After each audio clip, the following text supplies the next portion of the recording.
I'm Sarah Michelle Thompson, 29, 8 months pregnant, with what should be the most celebrated blessing in our family.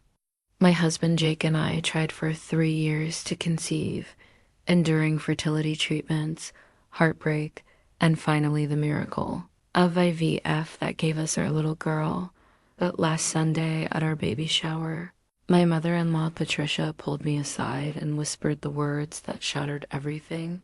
You know this isn't really my grandchild, don't you? It's just some laboratory creation. The room went silent around me. My hand instinctively went to my swollen belly, protecting the daughter I already loved more than life itself. Patricia's smile was cold, calculated, the same expression she'd worn through every passive-aggressive comment about my career obsession and inability to give Jake a natural family. What she didn't know was that I'd been recording our conversations for months, documenting her cruelty. And what I discovered about her own family secrets would change everything. I met Jake Thompson at Denver General Hospital 3 years ago. I was working a double shift in the pediatric ward when he arrived with his nephew who'd broken his arm at soccer practice. Jake was everything I'd dreamed of: tall, kind eyes, gentle with children, and completely present in a way that made my heart skip. Our wedding photo sits on Patricia's mantle, but I've noticed how she's positioned it. Jake stands prominently in the center while I'm slightly cut off at the edge, as if she's trying to edit me out of the frame entirely. That should have been my first warning from the moment Jake introduced me as his girlfriend. Patricia made her disapproval crystal clear, not through outright hostility. She was far too sophisticated for that. Instead, she wielded passive aggression like a surgeon's scalpel, precise and devastatingly effective. "Oh, you're a nurse," she'd said during our first dinner, her tone suggesting I'd admitted to being a carnival worker. How dog. Practical. Jake's father always hoped he'd marry someone from a professional family. Jake squeezed my hand under the table, but he didn't correct her. That became our pattern. Patricia would strike, I'd bleed internally, and Jake would offer comfort without confrontation. As a pediatric nurse, I've dedicated my life to healing children, working 12-hour shifts, missing holidays, and staying late when a scared 5-year-old needed someone to hold their hand during a procedure.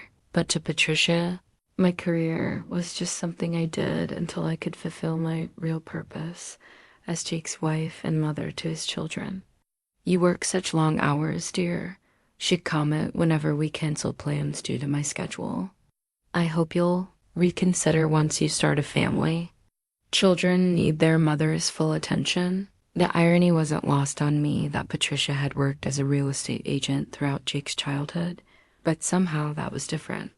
Her work was helping families find their dreams, while mine was apparently just delaying my own family obligations. Jake was Patricia's only child, born after years of what she vaguely referred to as difficulties. She devoted herself entirely to raising the perfect son, and the results showed. Jake was genuinely wonderful, compassionate, intelligent, successful in his marketing career. But he was also unable to disappoint his mother, even when it meant disappointing his wife. "She means well," became his standard defense whenever I tried to address Patricia's behavior. "She's just protective. You'll understand when you're a mother." But I was beginning to understand something else entirely. Patricia didn't want Jake to have a partner. She wanted him to have an accessory, someone who would enhance his image without threatening her position as the most important woman in his life. The fertility treatment bills stacked up like monuments to heartbreak, tens of thousands of dollars representing hope, desperation, and loss. Each invoice was a reminder of another failed cycle, another month of devastation, another step further away from the family Jake and I so desperately wanted. We started trying for a baby 6 months after our wedding. At first, it felt natural, exciting even. We'd whisper about baby names and peek into nursery furniture stores. But as months turned into a year, then 2, The joy slowly transformed into clinical precision and mounting anxiety. The first miscarriage happened 8 weeks. I've been so careful taking prenatal vitamins, avoiding caffeine, treating my body like a precious vessel. When the cramping started during my shift at the hospital, I knew before the doctor confirmed it. I'd seen enough expectant mothers to recognize the signs. Patricia's response to our loss was telling. While Jake grieved openly, she offered what she probably considered comfort. Well, at least you know you can get pregnant. Maybe you're just not ready yet. Sometimes these things happen when we're forcing them. The second miscarriage came 4 months later, at 6 weeks this time. Patricia's reaction was more pointed. Have you considered that maybe you're working too much? Stress can be terrible for a developing baby. Perhaps it's time to prioritize differently. By the third loss, at just 5 weeks, Patricia had moved beyond subtle suggestions. Sarah, dear, maybe it's time to consider other options. There are so many children who need homes. Adoption is a beautiful thing, and at least then you'd know the child would be ... natural. That word natural became her weapon of choice, as if my body's inability to carry a pregnancy to term was somehow artificial. And natural, wrong dot. Dr. Martinez at Colorado Fertility Specialist became our lifeline. She was everything Patricia wasn't: warm, encouraging, and completely committed to helping us achieve our dream. After extensive testing, she diagnosed me with diminished ovarian reserve and recommended IVF as our best option.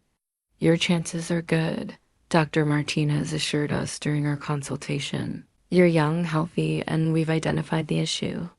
IVF can absolutely work for you, but Patricia had other ideas. When Jake mentioned the treatment plan during a family dinner, she set down her fork with theatrical precision. IVF, she asked, as if Jake had announced we were joining a cult. That seems so ... drastic. Are you sure you've explored every natural option first? She launched into a story about her neighbor's daughter who got pregnant after just relaxing and taking a vacation. Then came suggestions about dietary changes, yoga, and her friend's daughter who adopted and got pregnant naturally right after. Sometimes, she said, looking directly at me, when we stop trying so hard to force something that isn't meant to be, nature takes its course. The message was clear. My inability to conceive naturally was a personal failing, and pursuing medical intervention was somehow cheating. But I'd spent years caring for miracle babies and I'd see you children born through IVF. Premature infants who fought for every breath, babies who overcame impossible odds. I knew that love makes a family, not the method of conception. Jake supported the decision, at least privately. But I noticed how he avoided mentioning our treatment timeline to his mother, how he changed the subject when she asked about progress, how he seemed almost ashamed of what we were going through. Still, when Dr. Martinez called with the news that our embryo transfer had been successful, Jake cried with joy. We'd done it. After 3 years of heartbreak, countless appointments, and financial strain that had emptied our savings, we were finally going to be parents. The first ultrasound photo sits in my jewelry box now, too precious to display where Patricia might see it. It's just a grainy black and white image to most people, but to Jake and me, it represented everything: our daughter's first portrait, proof that miracles do happen, validation that our journey through hell had been worth it. Dr. Martinez had prepared us for the possibility that IVF might not work on the first try. Most couples need multiple cycles, she'd explained. Don't be discouraged if it takes time. But somehow, impossibly, our first embryo transfer succeeded. When the nurse called with my beta results, her voice was bright with excitement. Sarah, your HCG levels are excellent. You're definitely pregnant. I was alone in our kitchen when I got the call, Jake at work, and I sank to the floor, crying tears of pure joy. After 3 years of negative tests, lost pregnancies, and mounting despair, we were finally going to have our baby. Jake rushed home from his office. and we held each other in our hallway, both sobbing with relief and happiness. "We're going to be parents," he kept saying, as if he couldn't quite believe it himself. The 8-week ultrasound was magical. There she was, our daughter, barely an inch long, but already perfect, her heart beating strong and steady. Dr. Martinez pointed out her tiny limbs, her developing head, the beautiful rhythm of her heartbeat. "Everything looks absolutely perfect," Dr. Martinez said, smiling at our wonder. "This is a healthy, thriving pregnancy." We called our families from the parking lot, unable to wait another moment to share our joy. My parents cried with happiness, immediately launching into plans for visits and nursery shopping. Jake's father was equally thrilled, talking about teaching his granddaughter to fish and ride bikes, but Patricia's reaction was different. When Jake told her our news, there was a long pause before she spoke. "Oh," she said finally. "Well, that's wonderful, Jake. How are you feeling about it? Not how are you both feeling? Not congratulations." Just a question directed solely at her son, as if my feelings about my own pregnancy were irrelevant. "We're over the moon, Mom," Jake said, his voice still bright with excitement. "We can't wait for you to meet your granddaughter." Another pause. "Granddaughter? It's a girl?" "We don't know yet, but Sarah has a feeling," Jake laughed. "Either way, you're going to be a grandmother." "Yes," Patricia said slowly. "I suppose I am." That should have been our first clue that something was wrong, but we were too caught up in our own happiness to notice the undertone of her response. We were having a baby. After everything we'd been through, we were finally going to be a family. As the weeks progressed and my body changed, I found myself marveling at the miracle growing inside me. Every morning sickness episode, every food aversion, every growing ache was a blessing because it meant our daughter was thriving, but Patricia's comments grew more pointed. During family dinners, she'd make observations about natural pregnancies versus artificial ones. She'd share stories about friends whose real pregnancies were different from mine. She'd question whether I should be working so much, whether I was taking proper care of the situation. "You seem so clinical about everything," she observed one evening when I mentioned my prenatal appointments. "When I was pregnant with Jake, I just trusted my body. It's such a natural process when you let it be." Jake would squeeze my hand under the table, offering silent support, but he never confronted her directly. And I was too happy, too grateful for my pregnancy to let her negativity penetrate my joy.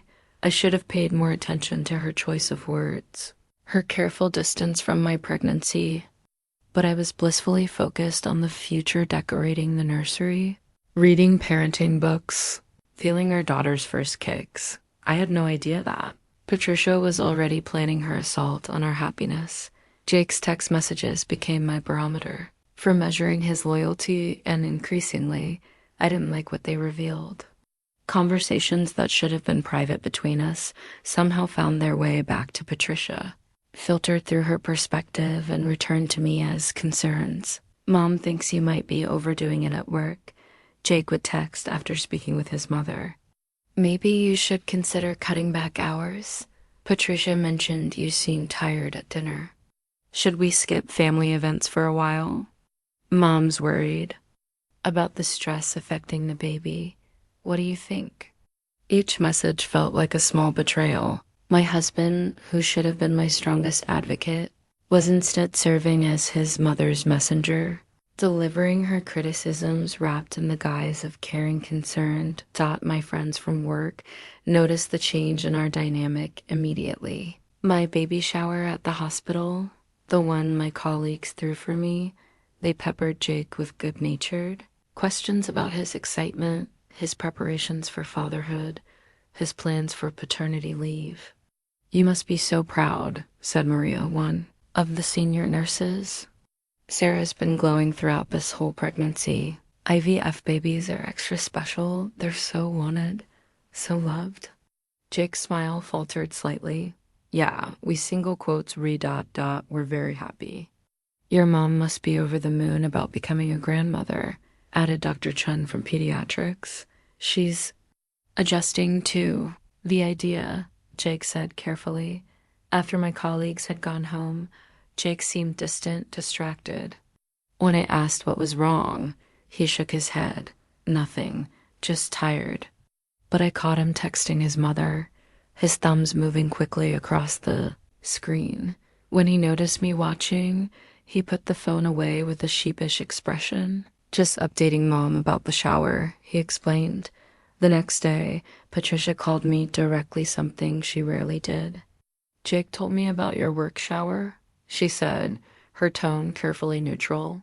It sounds like your colleagues are very supportive of your situation, my situation, your pregnancy, dear. I just hope they understand how delicate these IVF pregnancies can be. Sometimes people get a little too enthusiastic and forget to be careful. The message was clear.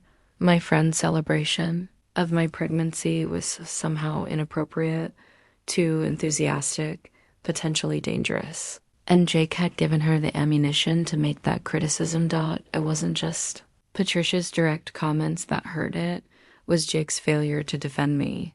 His willingness to carry her messages, his growing tendency to see every conflict through her lens rather than supporting his wife. When I tried to talk to him about it, he'd minimize my concerns. She's just worried about you, he'd say, about the baby. She wants everything to go well. But she's not worried about me, Jake. She's critical of everything I do. There's a difference.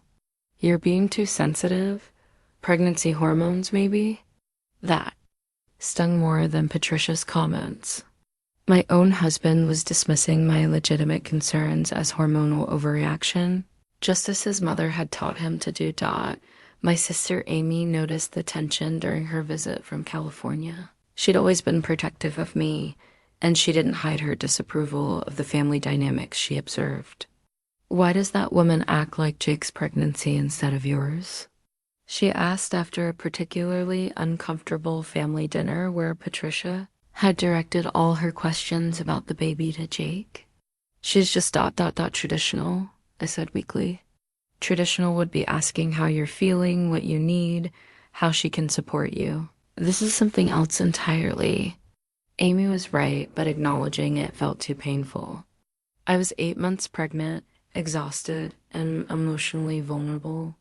I needed my husband's support, not another battle about his mother's behavior. But Jake was increasingly caught between his wife and his mother, and more often than not, he seemed to side with the woman who'd raised him rather than the woman carrying his child. The breaking point came when Patricia suggested hosting my baby shower at her house instead of letting my friends from work organize it. It should be a family affair, she told Jake, not me. More intimate, more appropriate. When Jake presented this as a reasonable suggestion, I finally lost my composure. She wants to control my baby shower so she can control the narrative about my pregnancy, I said. She wants to make it about her and her feelings instead of celebrating our daughter. That's not fair, Sarah. She's trying to be involved. She's trying to take over, and you're letting her. That night, Jake slept in the guest room to give me space to calm down. But in the morning, I overheard him on the phone with his mother, apologizing for my outburst and assuring her that I didn't mean what I'd said. He was choosing her. Again. The baby shower guest book sits on my kitchen counter now. 43 signatures of friends and family who witnessed Patricia's calculated cruelty.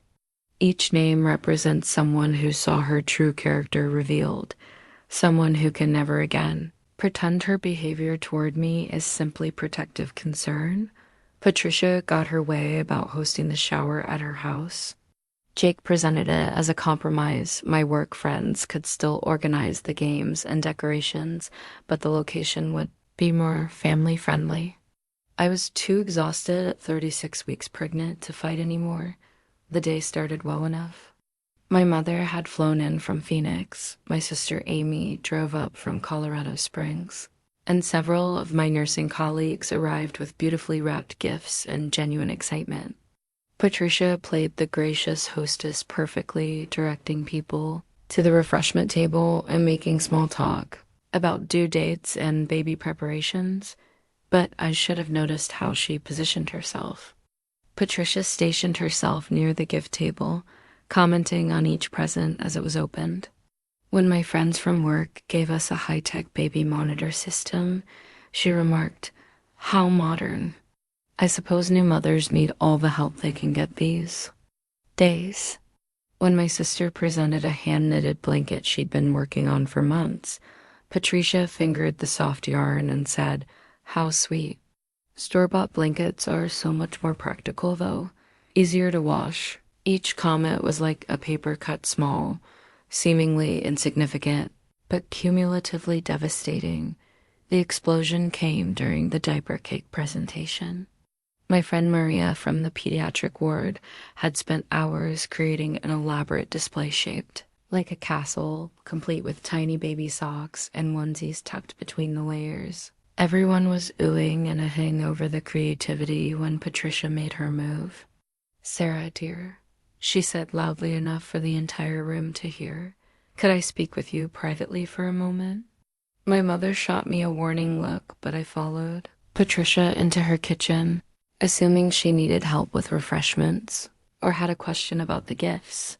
That's when she delivered the blow that changed everything. "You know, this isn't really my grandchild, don't you?"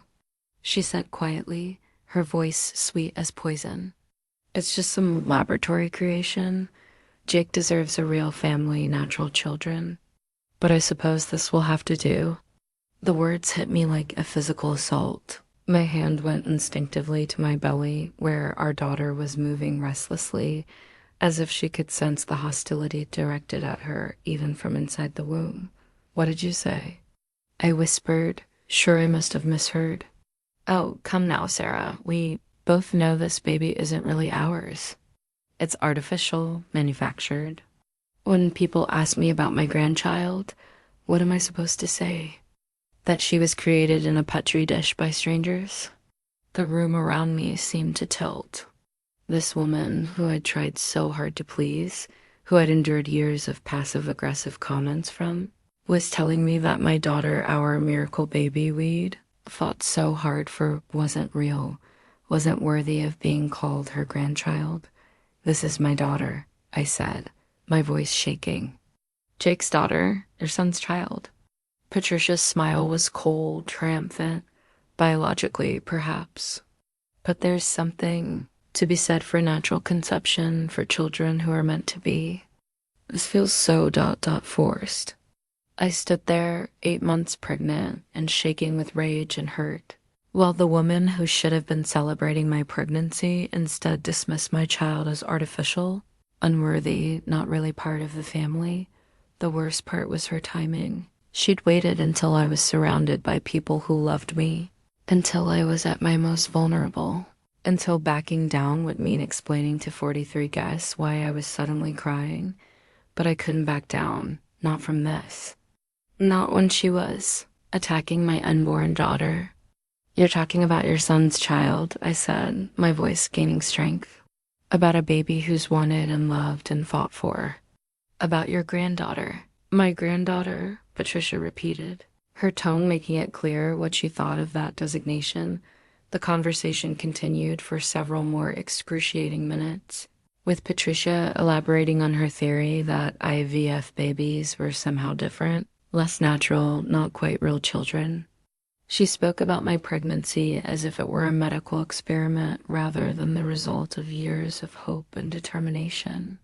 "I'm not saying I won't love her," Patricia said with the magnanimous tone of someone making a great sacrifice.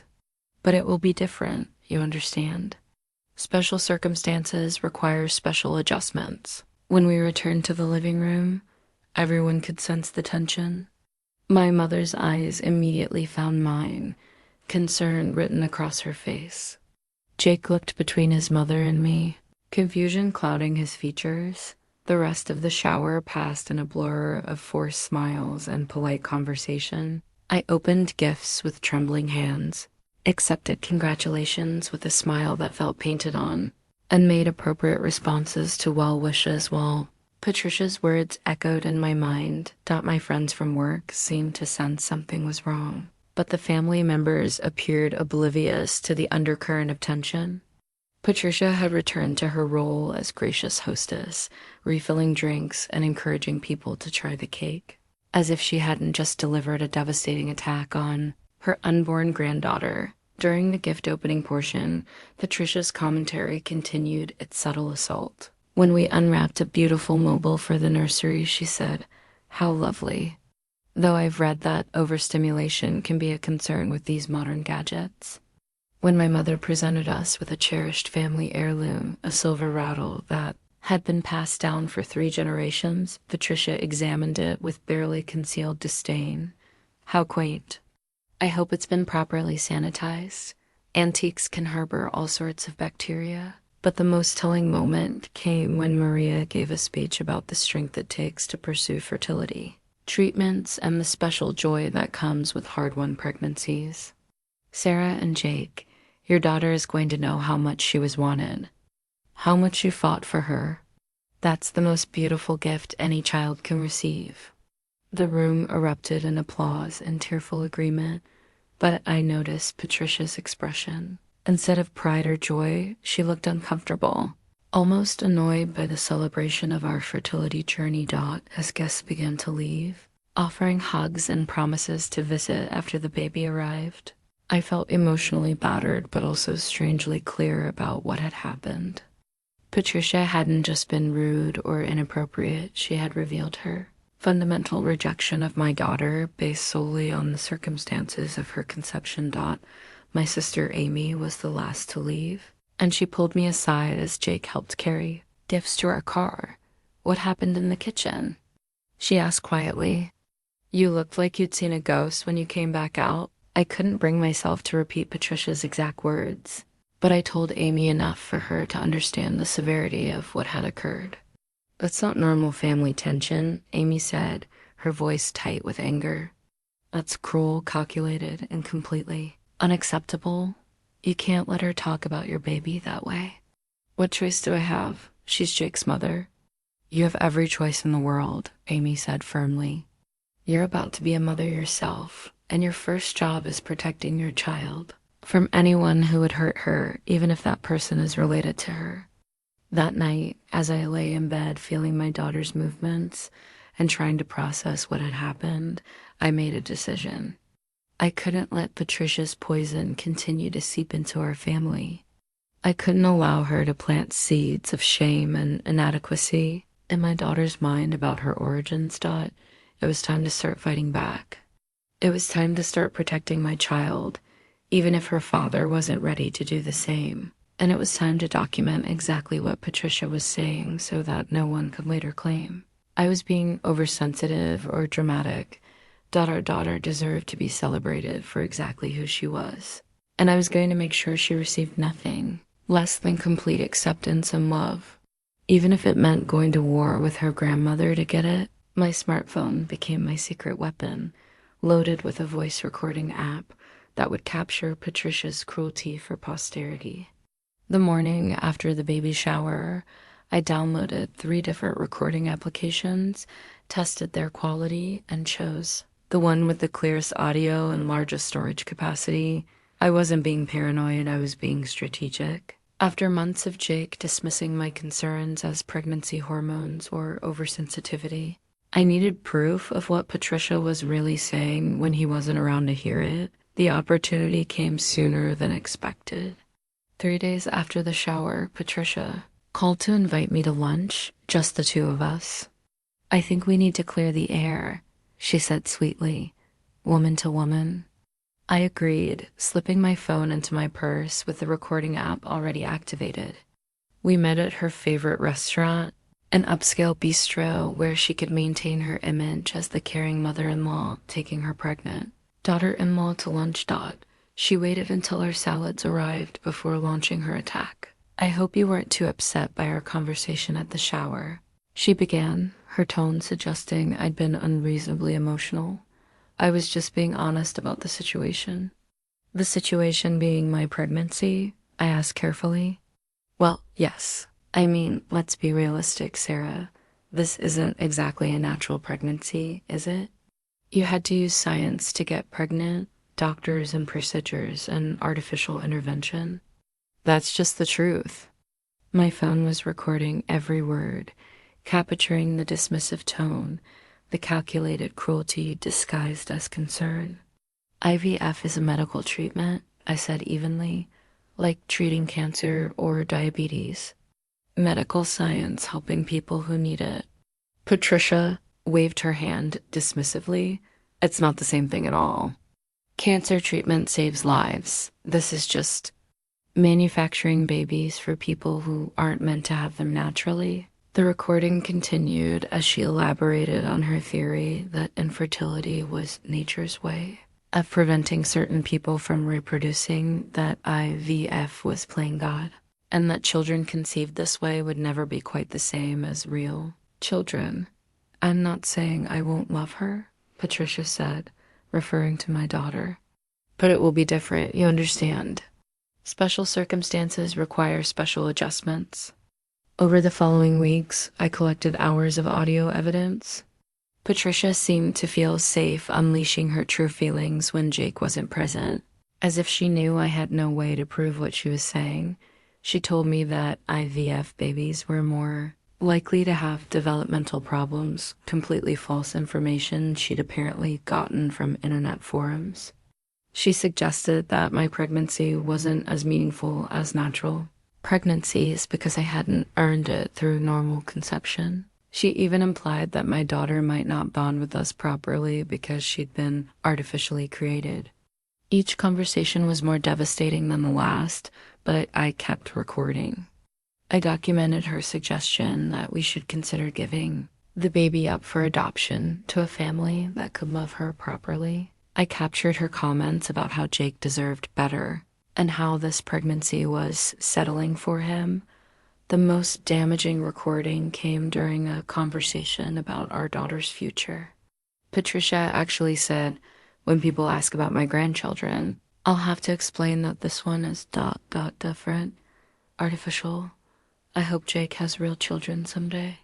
But Patricia wasn't just attacking my pregnancy, she was systematically undermining my marriage. She'd make comments about how the stress of fertility treatments had changed me, how I'd become obsessed with having a baby, how Jake seemed trapped by the situation.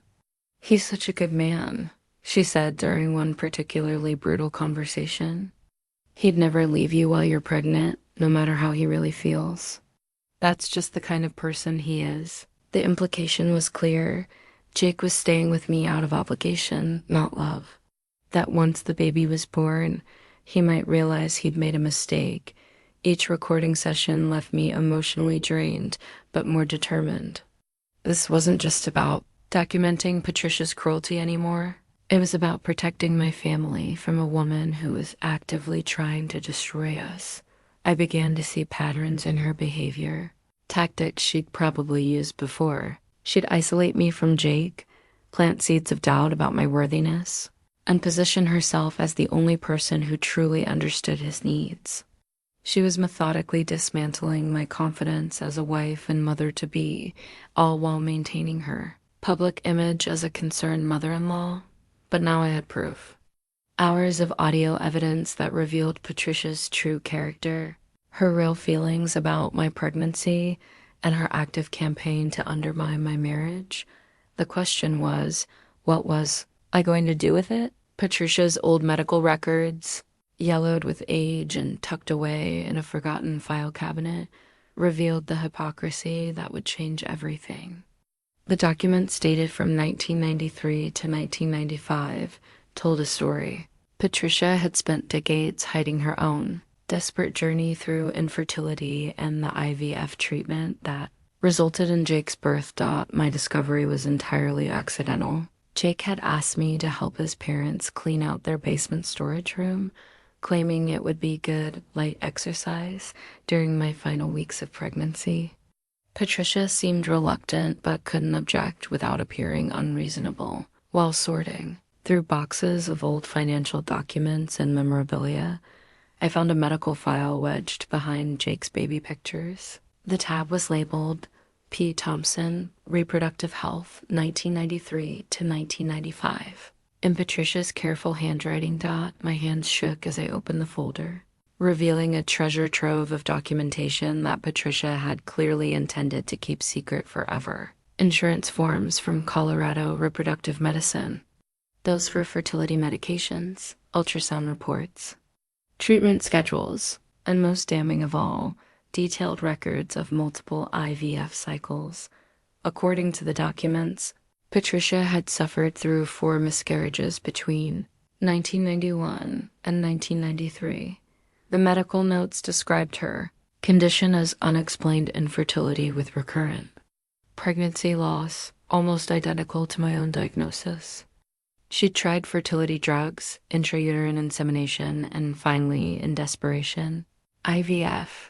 The IVF consent forms bore both Patricia's and Jake's father's signatures, acknowledging the artificial reproductive technology they were choosing to pursue. The embryo transfer records showed that Jake himself was the result of their 3rd IVF cycle, transferred on March 15th, 1994, and born healthy at full term on December 3rd, 1994.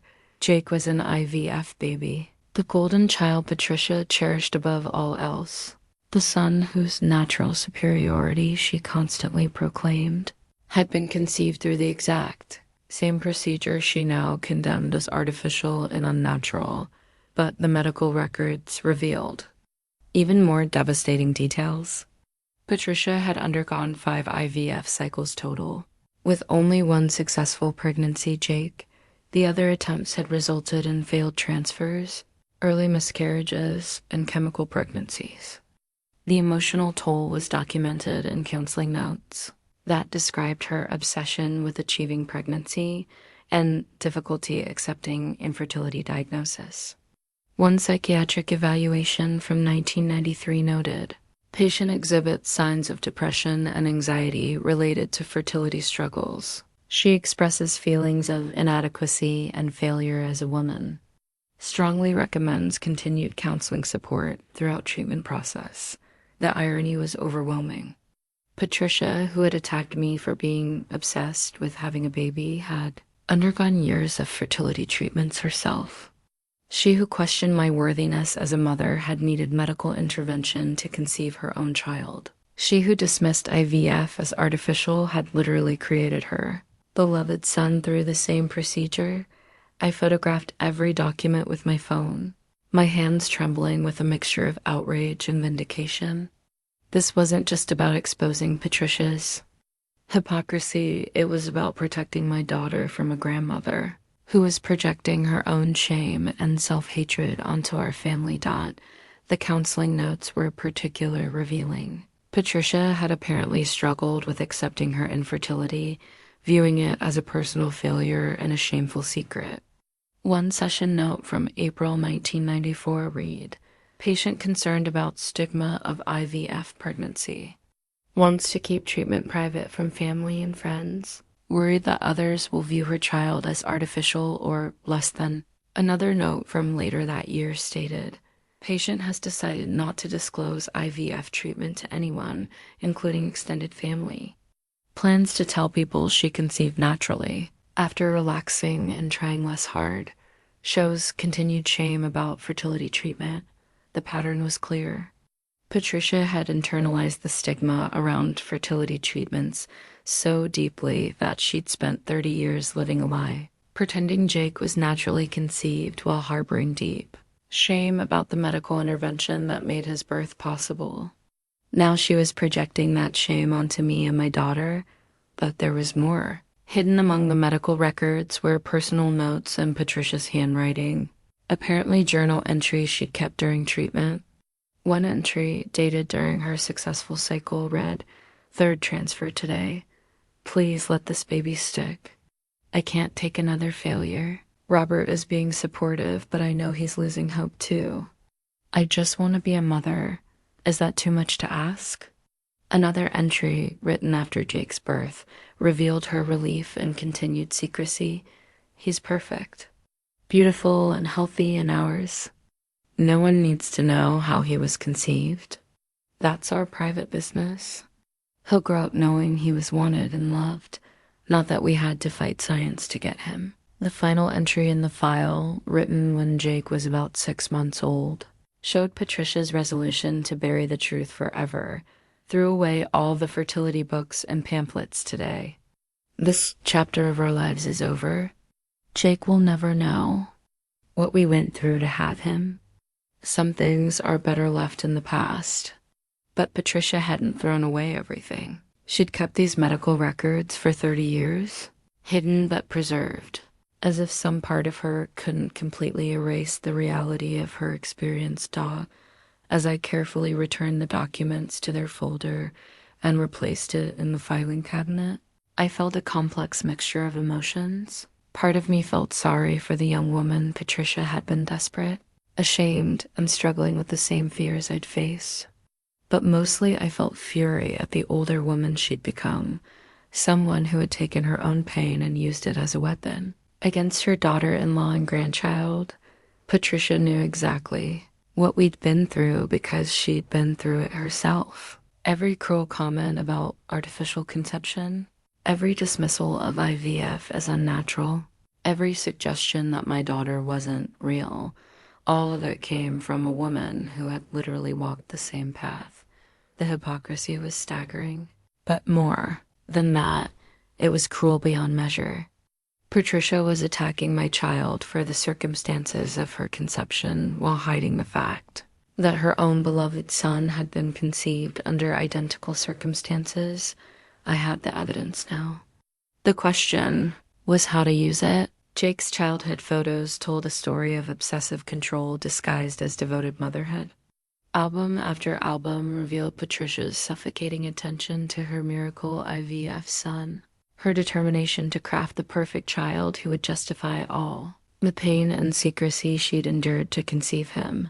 Every photo was meticulously arranged, dated, and captioned in Patricia's precise handwriting. Jake's first smile to 6 weeks. Jake's first steps, 11 months exactly. Jake went spelling bee, 3rd grade. There were no candid shots, no imperfect moments, no evidence of normal childhood struggles or failures, but more telling were the photos of Jake with friends and later girlfriends. In every group picture, Patricia had positioned herself prominently, often with her hand on Jake's shoulder or arm, claiming her territory. And in the pictures with girlfriends, I noticed a pattern that made my stomach turn. There was Jennifer from high school, a sweet-looking blonde who appeared in several photos during Jake's senior year. She looked genuinely happy in the early pictures, laughing at family barbecues and posing with Jake at homecoming. But in later photos, her smile looked strained, her posture tense whenever Patricia was nearby. Then there was Melissa from college, a brunette pre-med student who Jake had apparently dated for 2 years. The progression of photos showed the same pattern: initial warmth and inclusion, followed by increasingly uncomfortable family gatherings where Patricia dominated every conversation and Melissa faded into the background. I found a particularly revealing photo from what looked like Melissa's college graduation. She stood with her diploma, Jake's arm around her waist, both of them beaming with accomplishment. But Patricia had inserted herself into the frame, positioning herself between Jake and Melissa with a possessive smile that suggested ownership. Rather than celebration, the final photos of Melissa showed a young woman who looked exhausted and defeated. In the last picture, taken at what appeared to be a family Christmas gathering, Melissa sat alone on the couch while Patricia monopolized Jake's attention across the room, showing him something on her phone with theatrical excitement. According to the date stamps, Melissa disappeared from the family photos shortly after Christmas. Jake had never mentioned why they broke up, always saying vaguely that they'd grown apart during their senior year. Looking at these photos now, I understood what had really happened. Patricia had systematically undermined every relationship Jake had ever attempted, using her position as his devoted mother to crowd out any woman who might threaten her. Primacy in his life. There were other girlfriends in the collection: Amanda, From his first job, Lisa from graduate school, Rebecca, who he'd dated for almost a year before meeting me, the pattern was always the same. Initial acceptance followed by gradual territorial encroachment, overwhelming involvement in their relationship, and eventually the girlfriend's retreat from family events and ultimately from Jake's life. I thought about my own early experiences with Patricia and realized I'd been seeing the beginning of this same pattern. The subtle criticisms, the boundary violations, the way she positioned herself as Jake's primary emotional support while casting me as the demanding outsider. But I'd gotten further than the others because of one crucial difference. I'd gotten pregnant. Patricia couldn't simply drive me away once there was a grandchild involved, even one she considered artificial. She had to be more strategic, more subtle in her campaign to undermine my position in Jake's life. The most disturbing photos were the ones of Jake himself as he aged. As a small child, he looked genuinely happy, carefree in the way children should be. But as he grew older, particularly through his teenage years, I noticed a change in his expression. The spontaneous joy was replaced by a more careful, managed happiness, as if he'd learned to perform contentment rather than simply feel it. In family photos from his high school and college years, Jake's smile looked identical to Patricia's perfectly. Composed, appropriately enthusiastic, but somehow hollow. He'd learned to be the son she needed him to be, the golden child who justified all her sacrifices and secrets. One photo particularly haunted me. Jake at his college graduation, standing between his parents. His father looked genuinely proud, his smile natural and warm. Patricia's expression was triumphant, possessive, as if Jake's achievement was her own personal victory. But Jake himself looked empty, accomplished but exhausted, successful but somehow diminished. I realized that Jake had never learned to form independent adult relationships because Patricia had never allowed him to. Every girlfriend had been seen as competition for his loyalty, every relationship as a threat to the closed system Patricia had spent decades perfecting. She'd raised him to be dependent on her approval, unable to disappoint her, incapable of choosing anyone else's needs over hers. And now she was using that psychological control to drive a wedge between him and me, just as she'd done with every other woman who tried to love him. The saddest part was that Jake probably didn't even realize what had happened to his previous relationships. He'd internalized Patricia's version of events, that the girlfriends had been wrong for him, that they hadn't understood his family, that they'd been too demanding or insecure to handle his close relationship with his mother. But looking at these photos, seeing the progression from hope to exhaustion to disappearance in each woman's face, I understood that Jake wasn't just Patricia's victim, he was also her unconscious accomplice. His inability to establish appropriate boundaries with his mother had cost him relationship after relationship, and now it was threatening ours. The difference was that this time there was a baby involved.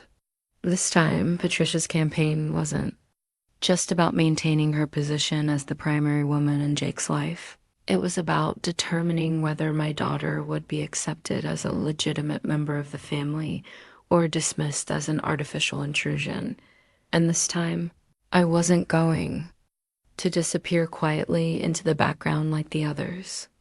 I had evidence, I had truth on my side, and I had a daughter to protect. Dr. Martinez's business card had become my lifeline, her contact information representing the one person who truly understood what Jake and I had been through to conceive our daughter.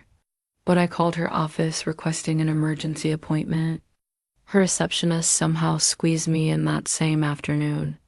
"Sarah," Dr. Martinez said as I settled into the chair across from her desk, "you sounded upset on the phone. Is everything okay with the pregnancy?" I'd planned to ease into the conversation, but seeing her kind, concerned face broke my composure entirely. The whole story poured out: Patricia's cruelty at the baby shower, the months of subtle undermining, the recordings I'd been making, and finally, the devastating discovery of Patricia's own IVF history. Dr. Martinez listened without interruption, her expression growing more serious with each detail I shared. When I finished, she sat back in her chair and shook her head slowly. Sarah, what you're describing isn't just family tension. This is emotional abuse directed at you and, by extension, your unborn child. Hearing a medical professional name it so clearly was both validating and terrifying. But she's Jake's mother. She raised him, loves him. I keep thinking maybe I'm overreacting, maybe. Stop. Dr. Martinez's voice was firm but gentle. I've been practicing reproductive medicine for 15 years. I've seen families struggle with the stigma around fertility treatments, but what you're describing goes far beyond normal adjustment issues. She pulled out a notepad and began writing. First, I want you to know that everything Patricia told you about IVF babies is medically false. Children conceived through IVF are not more likely to have developmental problems, bonding issues, or any of the other nonsense she's been feeding you. I know that intellectually, but hearing it over and over creates doubt, even when you know better. That's how emotional abuse works. Dr. Martinez handed me the paper she'd been writing on. These are the names of 2 professionals I want you to contact. One is a therapist who specializes in family trauma, and the other is a family law attorney. My hands shook as I took the referrals. You think I need a lawyer? I think you need to understand your options for protecting your daughter from this toxicity. Patricia's behavior isn't going to improve after the baby is born. It's likely to escalate. Dr. Martinez pulled up something on her computer screen. I'm also going to document our conversation in your medical file. If you ever need professional testimony about the stress you've been under during this pregnancy, I'll be able to provide it.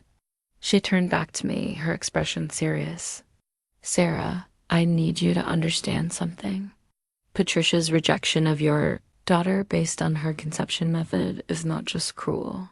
It's potentially damaging to the child's psychological development. Children internalize these messages about their worth and value. That thought terrified me more than anything else. What if Jake doesn't support me? What if he thinks I'm being dramatic? Then you'll have some difficult decisions to make. But right now, your job is to gather information and build a support network. You don't have to make any major decisions today. After leaving Dr. Martinez's office, I called the therapist she'd recommended, Dr. Susan Chun, and made an appointment for the following week. Then, with trembling fingers, I dialed the family law office. Attorney Rebecca Walsh agreed to see me. Within 48 hours, Dr. Martinez has referred several patients to me over the years. She explained when I called. I'm familiar with the unique stresses fertility patients face, and I take these situations very seriously. The therapy appointment came first. Dr. Chun's office was warm and comfortable, filled with soft lighting and plants that immediately put me at ease. She was a small woman with kind eyes and a direct manner that reminded me of my favorite nursing supervisor. Tell me about your family situation, she said simply. I shared the same story I told Dr. Martinez, but Dr. Chun asked different questions, probing deeper into the psychological dynamics at play. Sarah, you mentioned that Patricia seems to have internalized shame about her own fertility treatments. That's unfortunately common, especially for women of her generation. But what's concerning is how she's projecting that shame onto you and your child. Why would she do that? Sometimes people who haven't processed their own trauma repeat it with others. Patricia may be unconsciously trying to resolve her own feelings of inadequacy by making you feel the shame she's never dealt with. Dr. Chun explained that Jake's inability to set boundaries with his mother was likely the result of years of enmeshment, a psychological term for relationships where normal boundaries between family members become blurred or non-existent. Children raised in enmeshed families often struggle to form healthy adult relationships because they've never learned to differentiate their own needs from their parents' needs. She explained, So this isn't really about me at all? Oh, it's absolutely about you now? But the patterns were established long before you entered the picture. You're just the latest target in a dynamic that's been going on for decades. The legal consultation with Rebecca Walsh was equally eye-opening. She reviewed the recordings I'd made and the medical documents I'd photographed, her expression growing more serious as she absorbed the evidence. "This is substantial documentation of emotional abuse," she said finally. "If this pattern continues after your daughter is born, you may need to consider limiting Patricia's access to the child." "Can I do that legally?" "Grandparents don't have automatic visitation rights in Colorado. As the child's parents, you and your husband control access. But if Jake won't support reasonable boundaries, you may need to explore other options." She explained concepts I'd never considered: supervised visitation, cease and desist letters, even restraining orders in extreme cases. "I'm not saying it will come to that," she clarified, "but you need to know what tools are available if Patricia's behavior escalates." Both professionals gave me the same advice: document everything, build my support network, and prepare for the possibility that Patricia's behavior would worsen after the baby arrived. "Right now, she's focused on undermining your pregnancy," Dr. Chun had explained. "But once your daughter is born, she may escalate to trying to undermine your parenting or even your relationship with the child." For the first time since the baby shower, I felt like I wasn't alone in this battle. I had professionals who understood the situation, evidence to support my concerns, and a plan for protecting my family. Now I just had to find the courage to use them. My legal consultation notes spread across our dining room table like battle plans.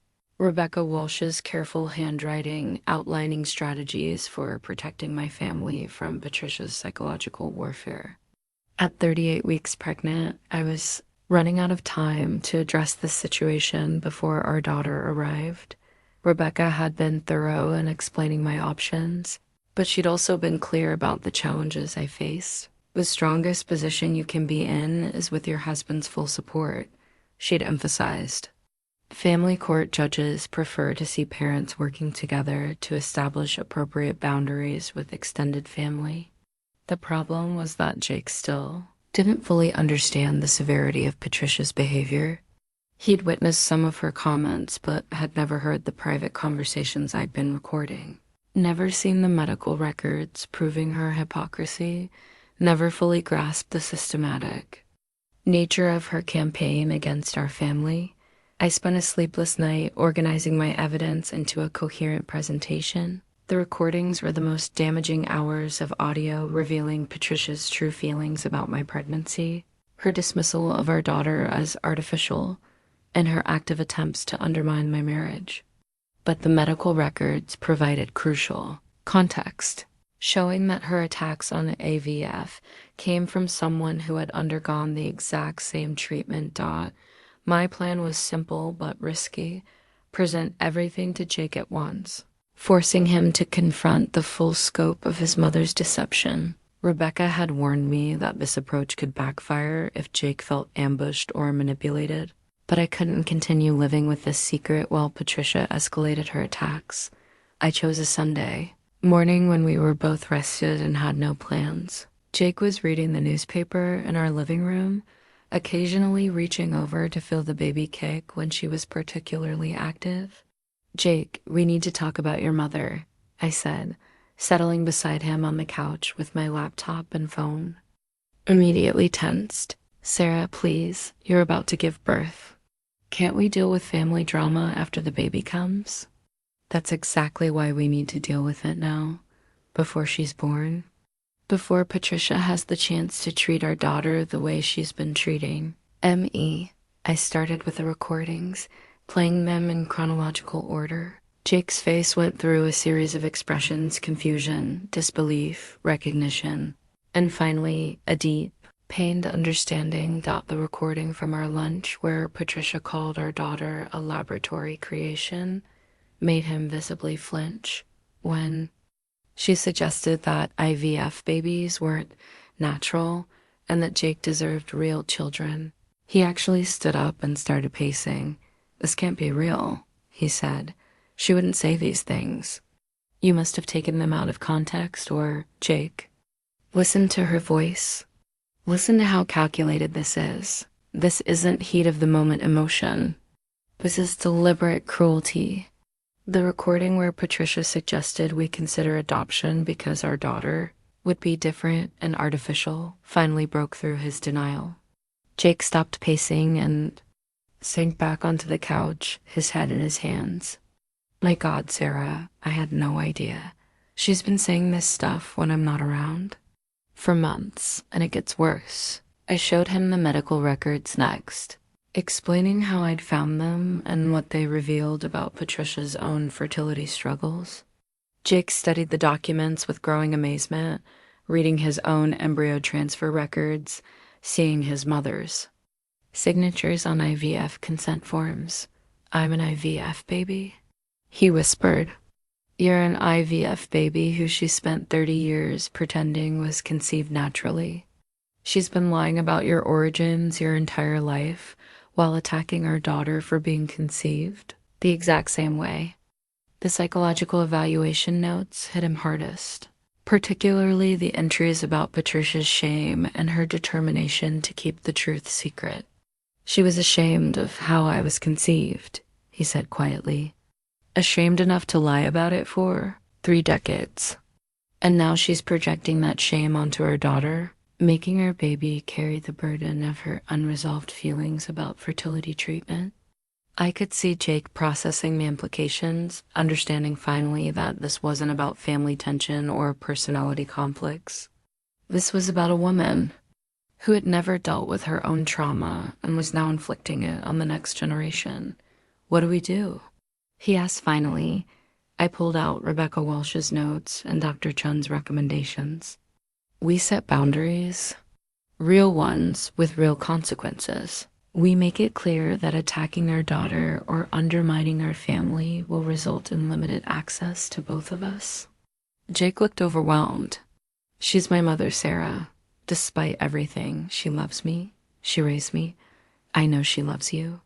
But love doesn't give someone the right to psychologically abuse their daughter-in-law or reject their grandchild. Love requires respect, and she's shown neither."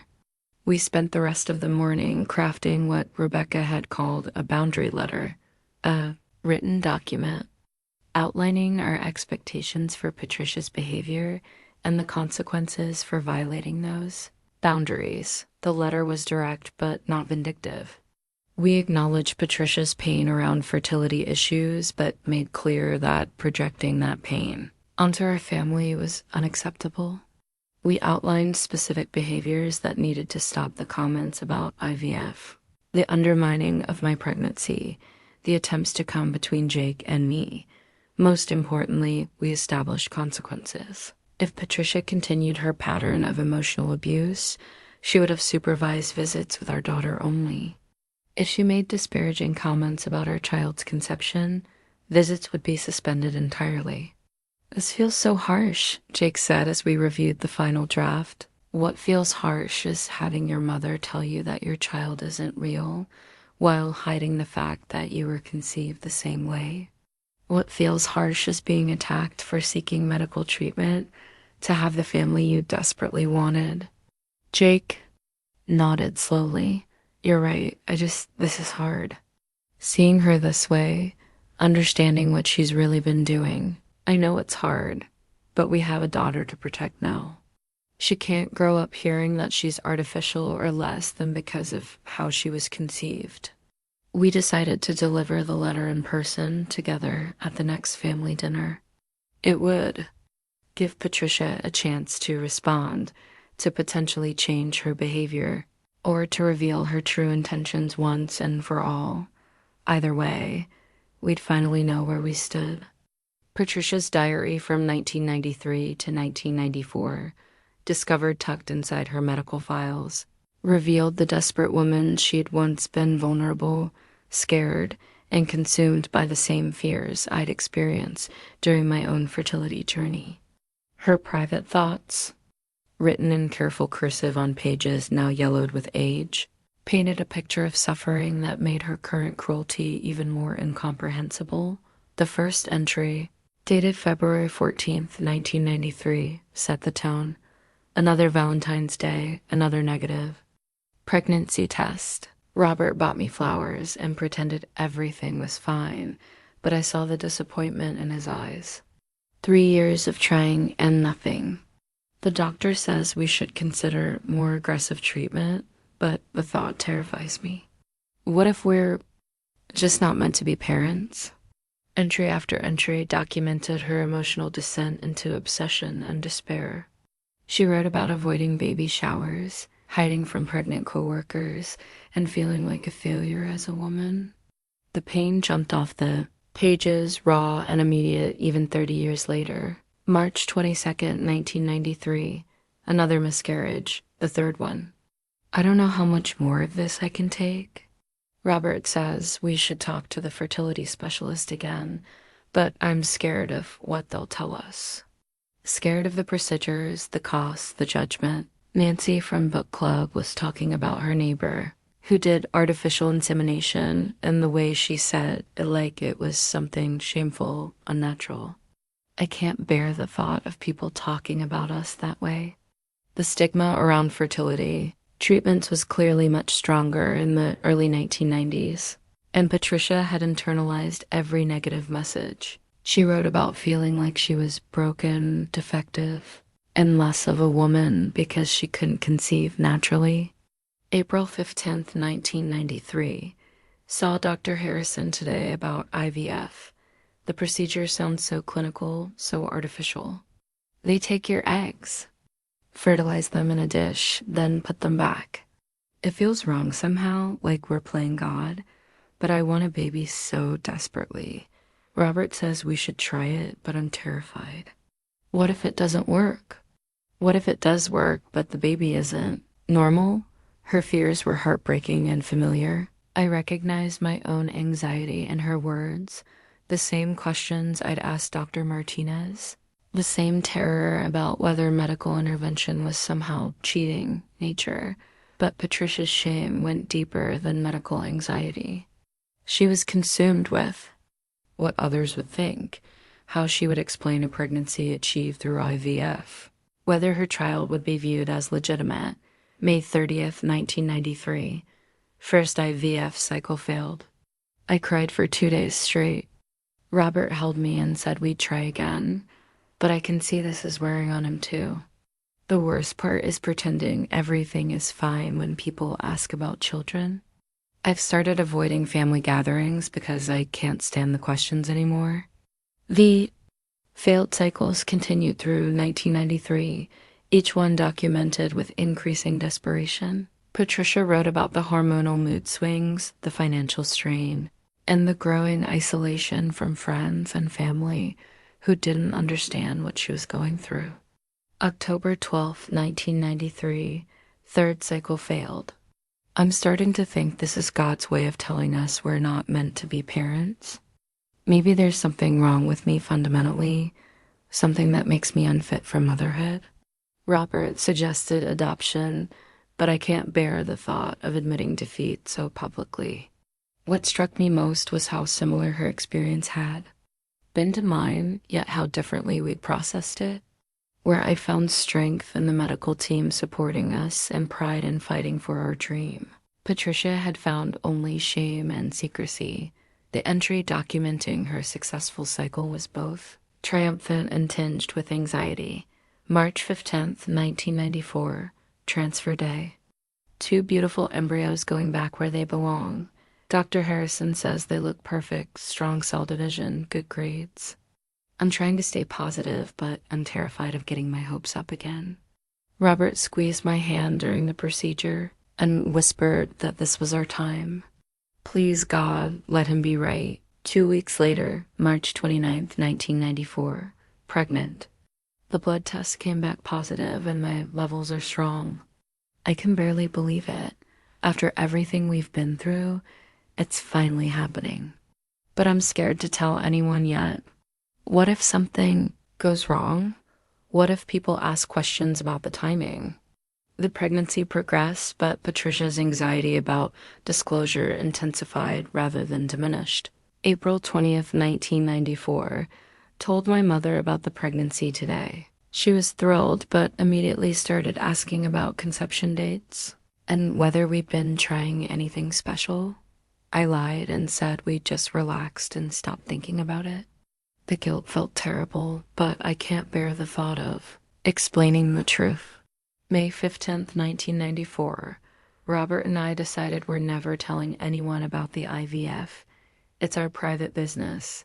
And there's too much judgment out there. People look at you differently when they know you needed medical help to conceive. They question whether it's natural, whether the baby will be normal, whether you're playing God. We'll just say we got pregnant naturally after years of trying. The deception became elaborate and calculated. June 3rd, 1994, practice explaining our natural conception to Robert's family. We've decided to say we went on a romantic vacation to Hawaii and finally relaxed enough for it to happen. People love those stories, the couple who conceives after giving up trying. It sounds so much better than the truth. But even as she constructed her lies, Patricia struggled with the shame that drove them. July 10th, 1994, had lunch with my sister today. She made a comment about how blessed I was to get pregnant naturally after so many years. The word naturally cut right through me. Am I not blessed because we needed help? Is my baby less wanted because science brought us together? I hate feeling this way, but I can't shake it. The most devastating entry came near the end of her pregnancy, November 20th, 1994, baby shower today.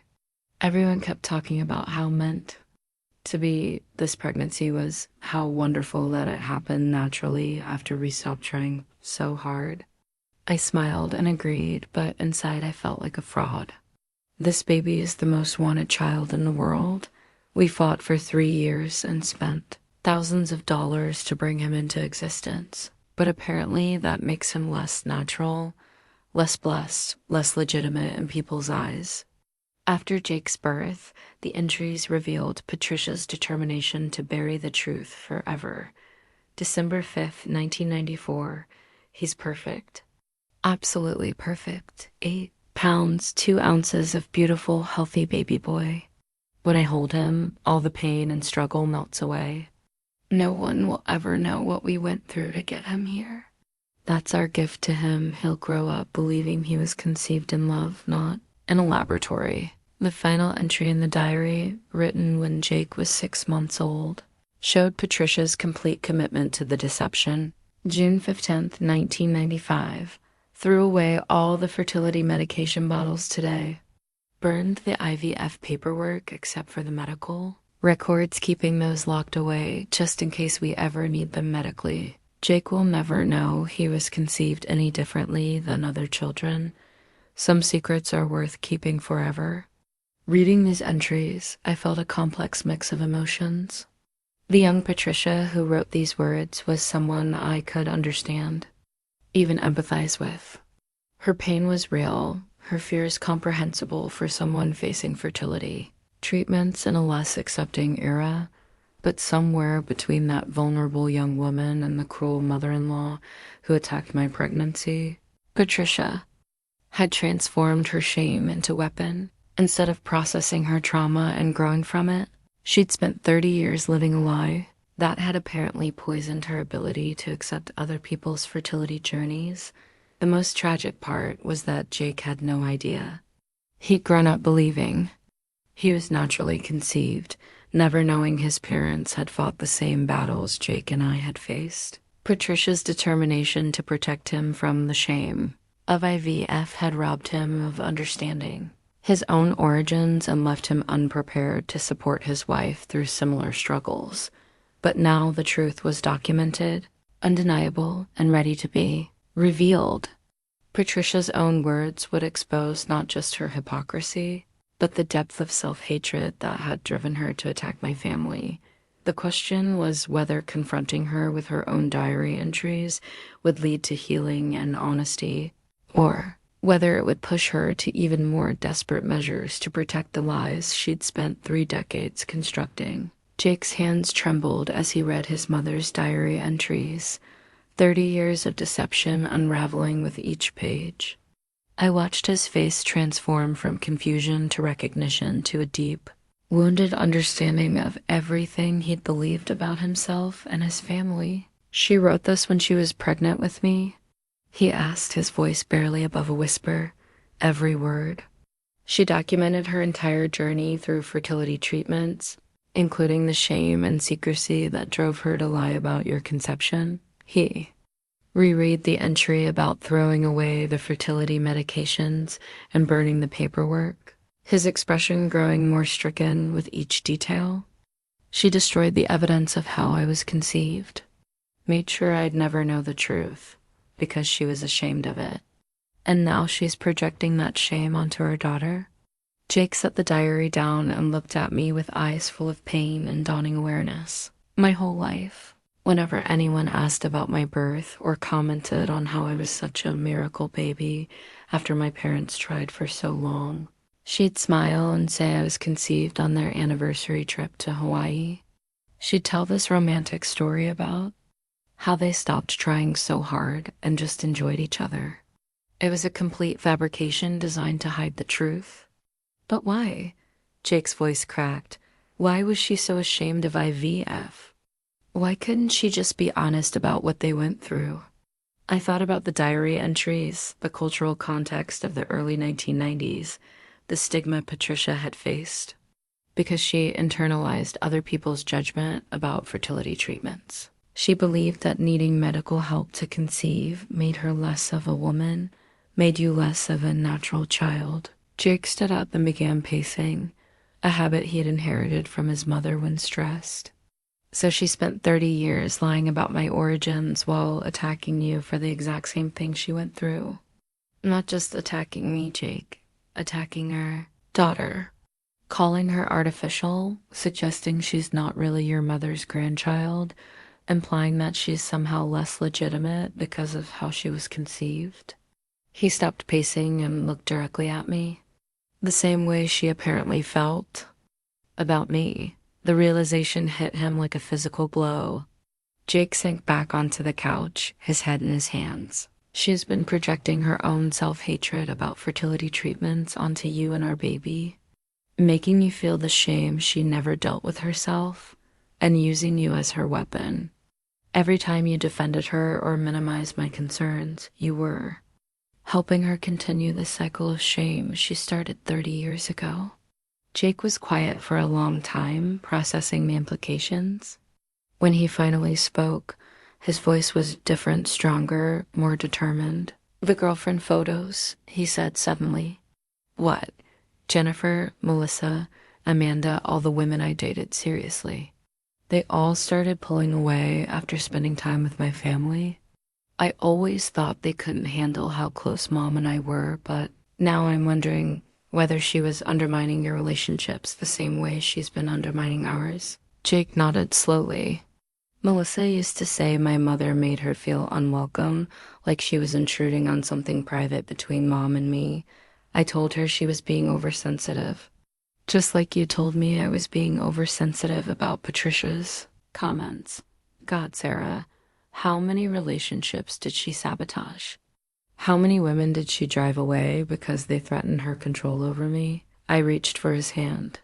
"The important thing isn't what happened before.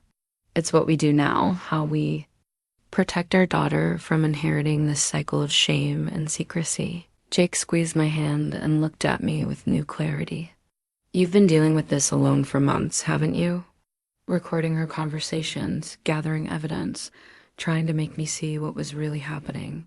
I had to protect our family, even if it meant fighting her by myself. You shouldn't have had to fight alone. I should have seen it, should have believed you from the beginning." Jake's voice was filled with regret and determination, but I see it now. All of it, and I'm not going to let her do to our daughter what she did to me. "What do you mean?" "Live a lie about her origins, grow up ashamed of how she was conceived, feel like she has to hide the truth about her own creation." Jake's voice grew stronger with each word. Our daughter is going to know exactly how wanted she was, how hard we fought for her, how much love and hope and medical science came together to bring her into this world. I felt tears streaming down my face, relief and gratitude overwhelming me. You really mean that?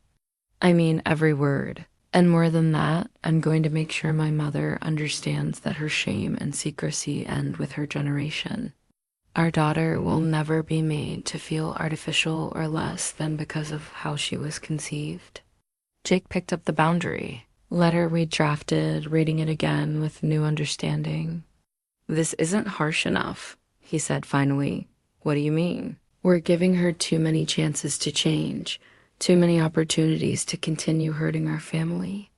After reading her diary, after seeing how calculated and long-term her deception has been, I don't think she's capable of change. Jake looked at me with a resolve I'd never seen before. We need to be prepared for the possibility that setting boundaries isn't enough, that we might have to choose between protecting our daughter and maintaining a relationship with my mother. Are you ready for that choice? Sarah, I chose you and our daughter the moment we decided to try for a baby. I chose you when we went through fertility treatments together. I should have chosen you every time she attacked you, and I'm sorry I didn't. Jake's voice was steady, determined. But I'm choosing you now, completely and permanently. For the first time in months, I felt like I wasn't fighting this battle alone. Jake had finally seen his mother's true nature, understood the depth of her deception, and committed to protecting our family. The question now was whether Patricia would accept our boundaries or whether she'd force us to cut ties entirely. Either way, Jake and I would face it together. The digital audio recording of our family confrontation runs for 47 minutes and captures every word of the conversation that shattered Patricia's carefully constructed facade. Jake and I had decided to record the meeting not for evidence. We already had plenty, but to ensure there could be no later denials or reinterpretations of what was said. We chose Patricia's own dining room for the confrontation, the same space where she'd hosted countless family dinners while secretly harboring contempt for my pregnancy. Jake's father Robert was there, along with Jake's Aunt Linda and Uncle Mark, family members who'd always seemed genuinely supportive of our marriage and excited about the baby. Patricia was in full hostess mode when we arrived, bustling around the kitchen and commenting cheerfully about how wonderful it was to have everyone together before the baby arrived. She had no idea what was coming. Before we eat, Jake said, his voice steady and clear, Sarah and I need to discuss something important with the family. Patricia's smile faltered slightly, but she maintained her composure. Of course, dear. What's on your mind? Jake looked at me and I nodded. It was time.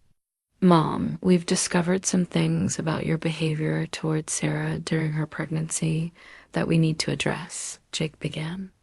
Things that can't continue once our daughter is born. I'm not sure what you mean, Patricia said carefully. Glancing around the table at the other family members, I pulled out my phone and placed it in the center of the table. We have recordings of conversations where you've made disparaging comments about IVF, called our daughter artificial, and suggested she's not really your grandchild. The color drained from Patricia's face, but she quickly rallied. I think you've misunderstood. Let me play one for everyone, I said, pressing play on the recording from our lunch conversation. Patricia's voice filled the room, clear and unmistakable. You know, this isn't really my grandchild, don't you? It's just some laboratory creation. Jake deserves a real family, natural children, but I suppose this will have to do. The silence that followed was deafening. Robert stared at his wife in shock while Linda's hand flew to her mouth. Mark looked like he'd been slapped. Patricia, Robert said quietly, tell me you didn't actually say that. But we weren't finished. Jake pulled out the medical records and diary entries, spreading them across Patricia's dining room table like evidence in a courtroom. There's more, Jake said, his voice growing stronger. We also discovered that you've been lying about my conception for 30 years. Patricia's carefully maintained composure finally cracked. Jake, sweetheart, I don't know what you think you found, but your medical records from 1993 to 1995, I said, sliding the documents toward the center of the table, documenting your own fertility struggles and the IVF treatment that resulted in Jake's birth. Robert leaned forward, recognizing the paperwork. Patricia, where did they get these?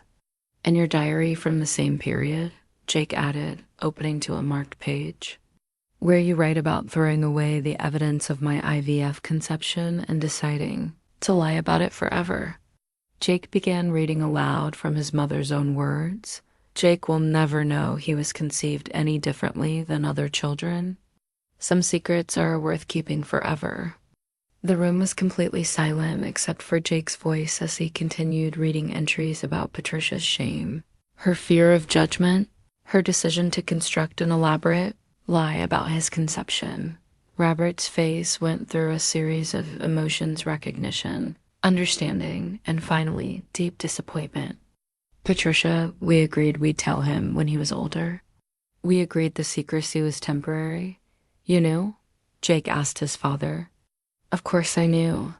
I was there for every appointment, every procedure. But your mother convinced me that the stigma was too strong, that it would be better for you not to know. I thought she'd changed her mind years ago. Patricia finally found her voice, but it came out as a desperate whisper. I was protecting you, Jake, both of you. People judge these things. They make assumptions. The same assumptions you've been making about my wife and daughter. Jake's voice was cold, controlled fury. The same judgment you've been inflicting on our family while hiding the fact that you went through the exact same thing. Linda spoke up for the first time, her voice shaking with anger. Patricia, how? Did you say those things about Sarah's baby? About your own granddaughter? You don't understand the pressure I was under, Patricia said, tears starting to flow. The questions, the expectations. Everyone assumed we conceived naturally, and it became easier to just let them believe it. So you spent 30 years ashamed of how Jake was conceived, and now you're making Sarah feel that same shame? Mark's voice was incredulous. It's not the same thing. It's exactly the same thing, Jake interrupted. You're taking your own unresolved trauma and inflicting it on the next generation, making their daughter pay for your inability to accept the truth about fertility treatments. I played another recording, this one where Patricia suggested we consider adoption because our daughter would be different and need special circumstances. The room listened in horrified silence as she elaborated on her theory that IVF babies were somehow inferior to naturally conceived children. My God, Patricia, Robert said, his voice filled with disgust. You're talking about our granddaughter, our son's child. And you're talking about me, Jake added quietly. Everything you've said about Sarah's baby, you apparently believed about. Me too, that I was artificial, unnatural, a laboratory creation. Patricia was sobbing now, her carefully constructed world collapsing around her. That's not true. I love you more than anything. You're my perfect son, built on a foundation of lies and shame, Jake said. How am I supposed to trust anything you've told me about myself, about our family, about anything? The confrontation continued for another 20 minutes, with family members expressing their shock and disappointment while Patricia alternated between defensiveness and desperate pleas for understanding.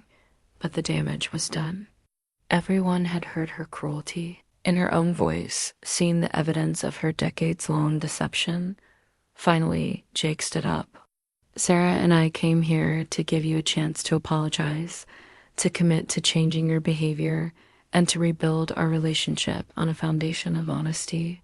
He looked directly at his mother, his voice filled with disappointment and resolve. Instead, you've shown us that you're more committed to protecting your lives than to respecting our family. So we're implementing the boundaries we discussed. No unsupervised visits with our daughter. No disparaging comments about her conception. And no, more lies about our family's history. Patricia looked around the table desperately, seeking support from the other family members. But Robert was staring at his hands. Linda was shaking her head in disapproval, and Mark looked disgusted. "Jake, please," Patricia whispered. "Don't let her turn you against me. I'm your mother. I raised you, sacrificed everything for you. You raised me on lies," Jake said quietly, "and you've spent months attacking my wife and unborn child because of your own shame. That's not love, Mom. That's psychological abuse." As we gathered our evidence and prepared to leave, the recording captured Patricia's final desperate plea. "You'll regret this. Both of you. You're destroying our family over nothing." But Jake's response was clear and final.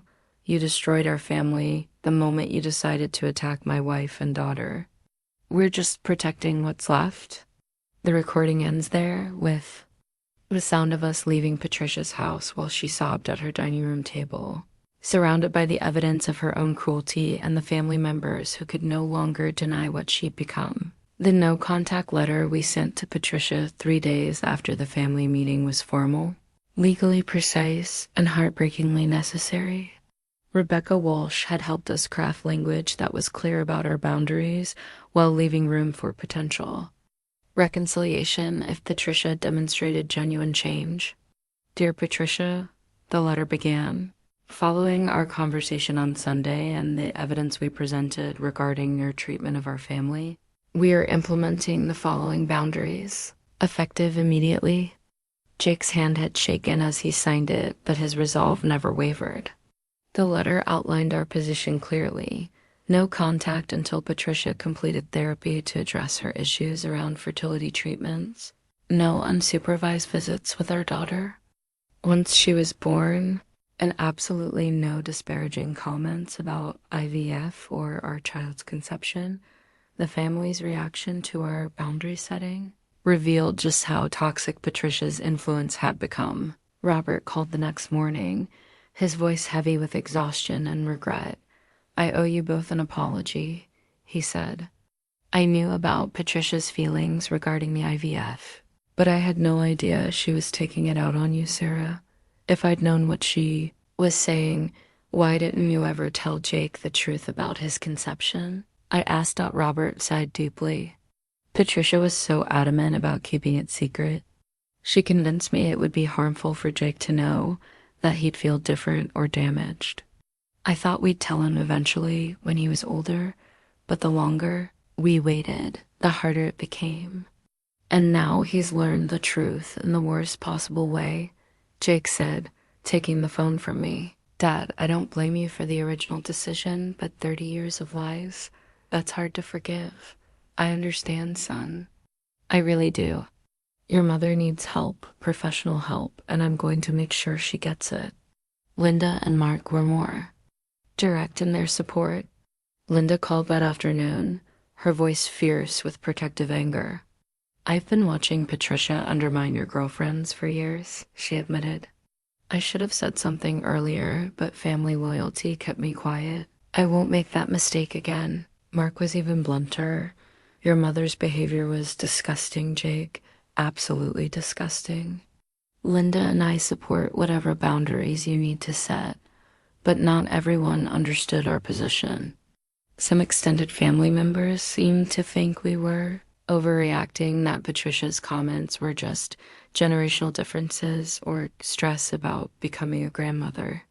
These responses showed us how effectively Patricia had hidden her true nature from people who only saw her in social settings. Jake's cousin, Sarah, called to express concern about family unity and suggested we should forgive and forget for the sake of family harmony. Jake's response was swift and clear. "Would you forgive and forget if someone called your children artificial and unworthy of love? Because that's what she did to my daughter." The most difficult conversation came with Jake's childhood friend, Michael, who'd known the family for decades and couldn't believe Patricia was capable of such cruelty. "She was like a second mother to me growing up," Michael said. This doesn't sound like the Patricia I know. That's exactly the problem, Jake replied. She's been performing the role of loving mother and grandmother while harboring deep resentment and shame that she's been taking out on my family. The Patricia you know is a carefully constructed facade. Within a week, the family had essentially split into two camps, those who supported our boundaries and those who thought we were being too harsh. Predictably, the people who supported us were those who'd witnessed Patricia's behavior firsthand or had experience with her manipulation tactics.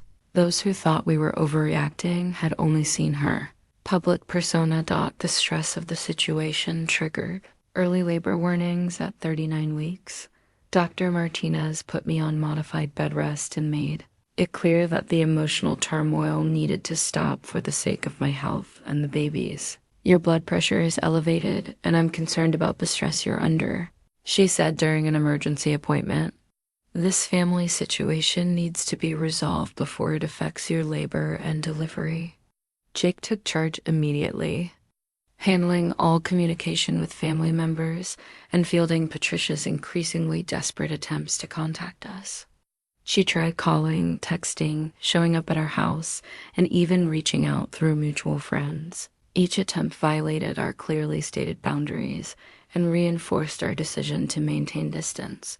The most manipulative attempt came through Jake's elderly grandmother, his father's mother, who called crying about how Patricia was heartbroken and didn't understand why we were keeping her from her grandchild.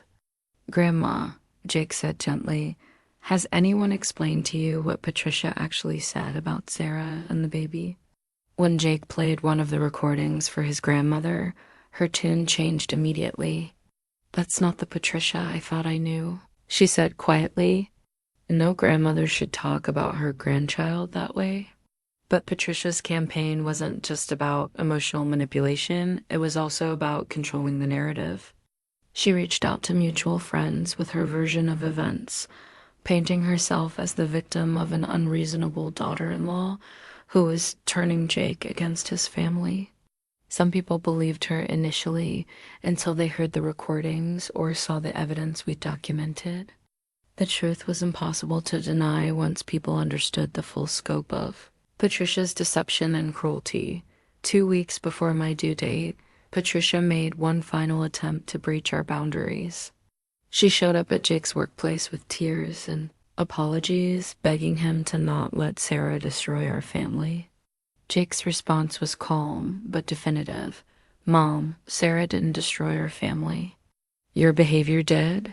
The lying, the manipulation, the attacks on my wife and daughter, that's what damaged our relationship. Until you get professional help and take responsibility for your actions, we have nothing to discuss. That evening, Jake came home emotionally, drained but more resolved than ever. She's not going to change, he said quietly. She's not capable of taking responsibility or seeing how her behavior has hurt us. Are you okay with that? I asked. I have to be. Our daughter is going to be born into a family that values truth, respect, and unconditional love.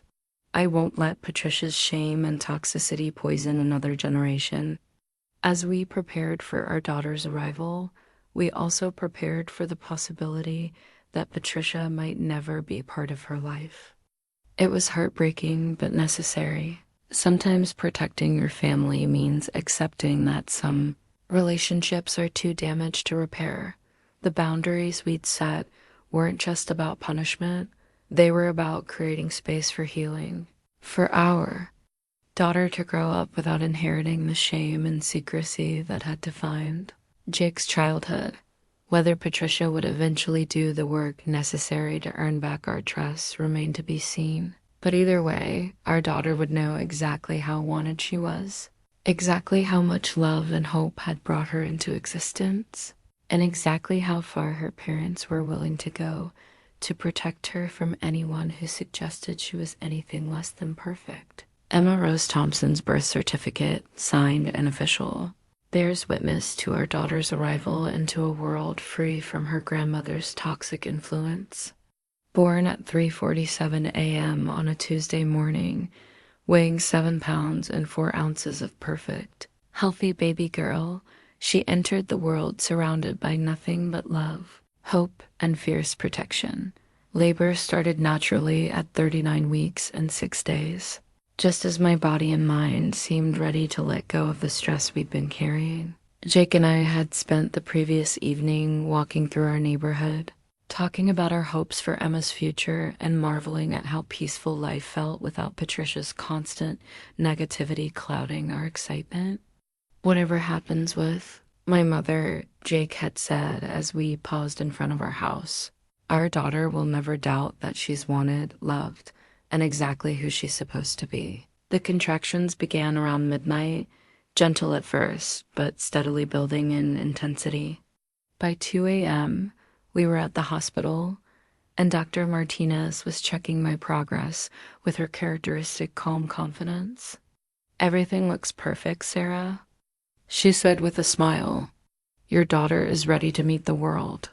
Jake never left my side during the 12 hours of labor. He held my hand, whispered encouragement, and occasionally played soft music from a playlist we'd created together. But most importantly, he kept his phone turned off, refusing to let any outside drama intrude on this sacred moment. When Emma finally arrived, slippery and screaming and absolutely magnificent, the first thing I noticed was how she immediately calmed when placed on my chest. Her tiny fingers grasped mine with surprising strength, and her dark eyes seemed to focus on my face with remarkable clarity. "She's perfect," Jake whispered, tears streaming down his face. "Look at her, Sarah. She's absolutely perfect." Dr. Martinez smiled as she completed her examination. 10 fingers, 10 toes, strong heartbeat, excellent reflexes. "This little girl is thriving in every way." The nurse who helped with the delivery was Maria from the pediatric ward, who'd requested to be there for Emma's birth. "IVF babies are always extra special," she said softly, cleaning Emma and checking her vitals. "They're fought for, prayed for, hoped for. This little one has been loved since before she was even conceived." In those first precious hours holding our daughter skin to skin while Jake dozed in the chair beside my bed, I felt a profound sense of completion.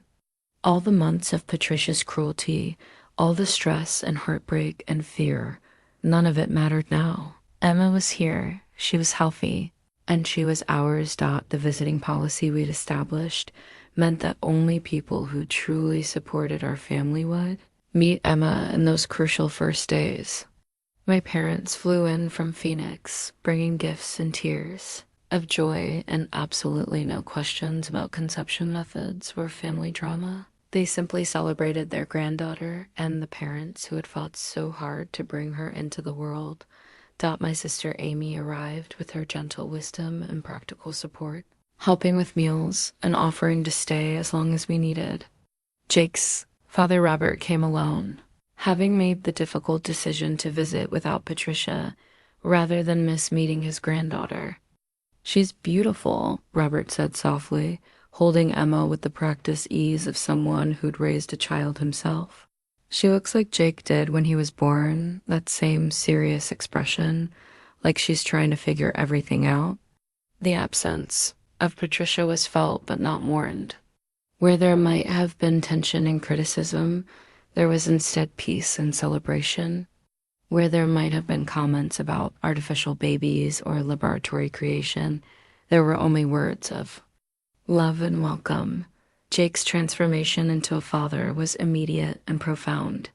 He seemed to know instinctively how to soothe Emma's cries, how to support her tiny head during feeding, how to change diapers with surprising competence.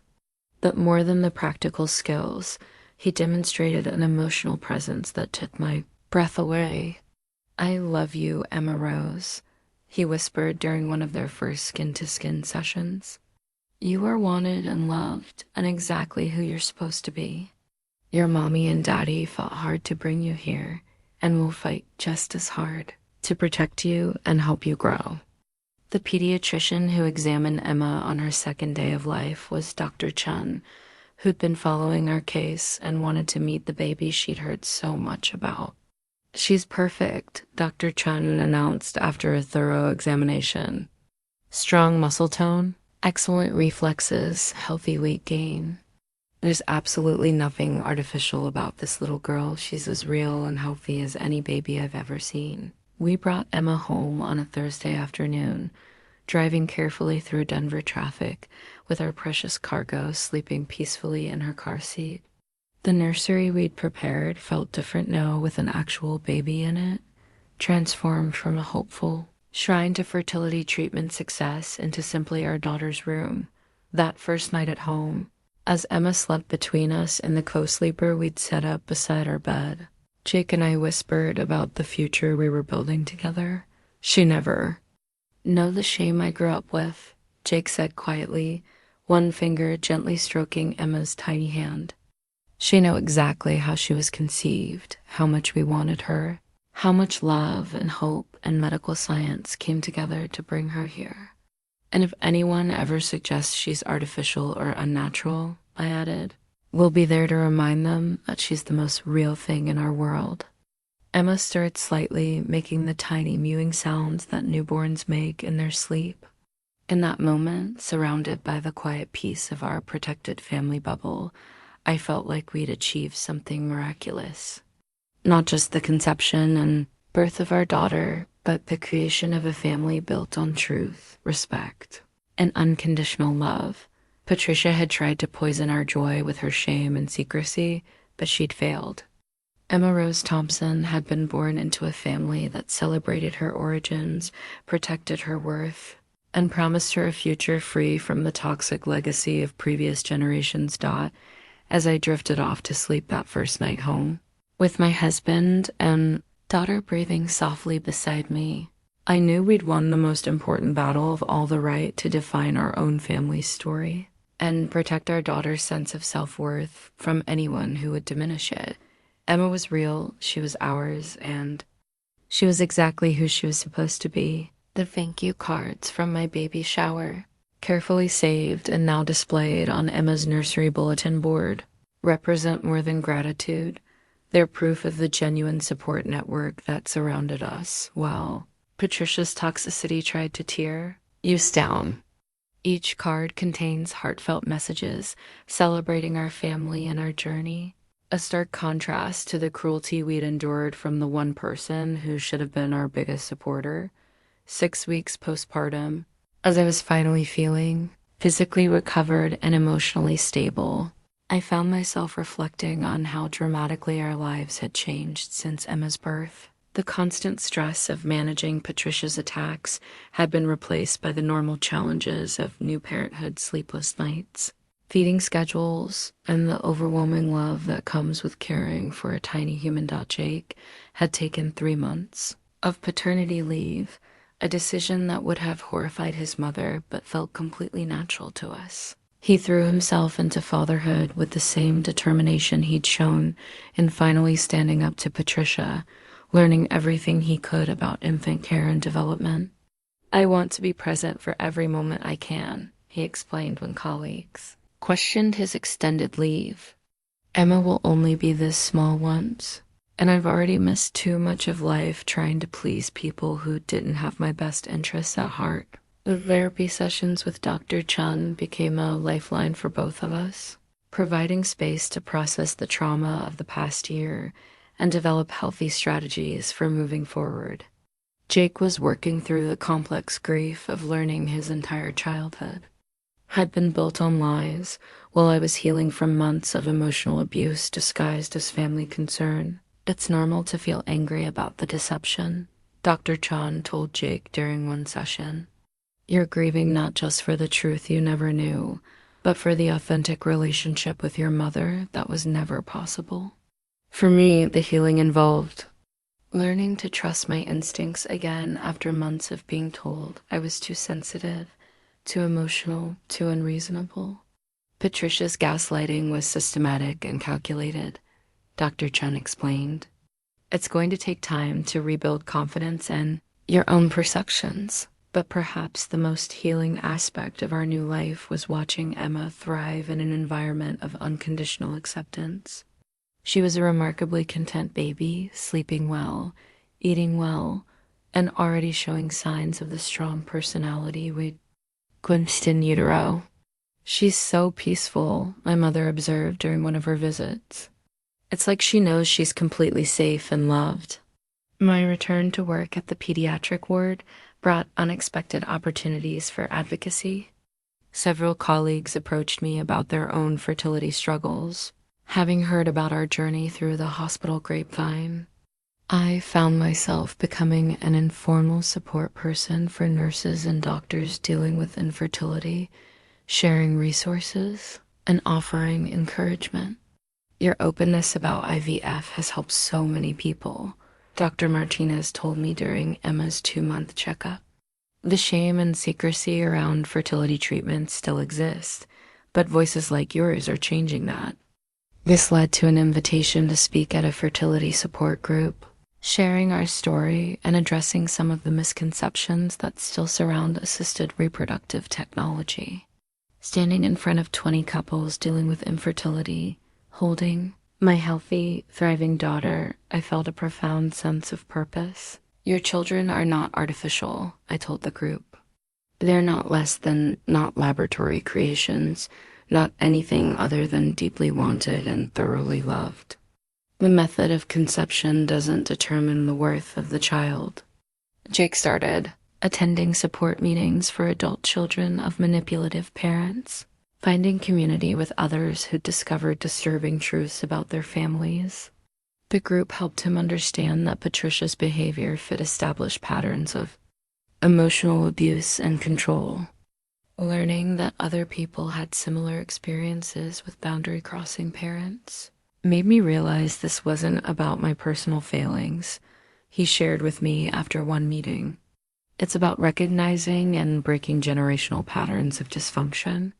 We established new traditions for our growing family, creating holidays and celebrations that reflected our values rather than trying to navigate Patricia's expectations. Emma's first Thanksgiving was spent with my family and the friends who'd supported us throughout our journey, surrounded by people who celebrated her existence without reservation. Robert made periodic attempts to rebuild his relationship with Jake, usually through carefully worded emails that avoided mentioning Patricia directly. He was seeing a counselor himself, working through his own complicity in the decades of deception and trying to understand how to be a better father and grandfather. "I enabled your mother's behavior for too long," he wrote in one particularly honest message. "I thought I was keeping peace, but I was really just avoiding conflict at the expense of truth and integrity." The professional growth that came from advocating for fertility patients led to a promotion opportunity at the hospital. The pediatric department offered me a position developing support programs for families dealing with reproductive challenges, high-risk pregnancies, and NICU stays. "Your experience gives you unique insight into what these families need," explained the department head. "You understand both the medical side and the emotional reality of fighting for your child." Jake's career flourished as well, freed from the emotional drain of managing his mother's expectations and manipulation. He threw himself into work with renewed energy and eventually received a significant promotion that came with both increased responsibility and the flexibility to maintain his commitment to active fatherhood. But perhaps the most significant change was in how we talked about Emma's origins. Instead of something to be hidden or minimized, her IVF conception became a source of pride and celebration. We framed her baby book with copies of our first ultrasound, photos from the fertility clinic, and a letter we'd written about our journey to conceive her. "Someday, when she's old enough to understand, Emma will know exactly how much she was wanted," Jake said as we assembled her memory book. "She'll know that her parents fought for 3 years, spent our savings, endured heartbreak and hope, all because we couldn't imagine our lives without her." 6 months after Emma's birth, Patricia made one final attempt to contact us through a letter delivered by Robert. In it, she apologized for any misunderstandings and expressed hope that we could move past this difficult time for the sake of family unity. But the apology was hollow, focused more on minimizing her behavior than taking responsibility for it. There was no acknowledgement of the specific things she'd said, no recognition of how her deception had damaged Jake's sense of identity, no commitment to the therapy and self-reflection that would be necessary for real change. "She's still not getting it," Jake said after reading the letter. "She is treating this like a disagreement rather than acknowledging the systematic emotional abuse she inflicted on our family. We didn't respond to the letter, but we did frame it as a reminder of what manipulation looks like when someone is more committed to avoiding consequences than to genuine change. As Emma approached her first birthday, happy and healthy and blissfully unaware of the family drama that had preceded her birth, I felt grateful for the strength we'd found to protect her from Patricia's toxicity.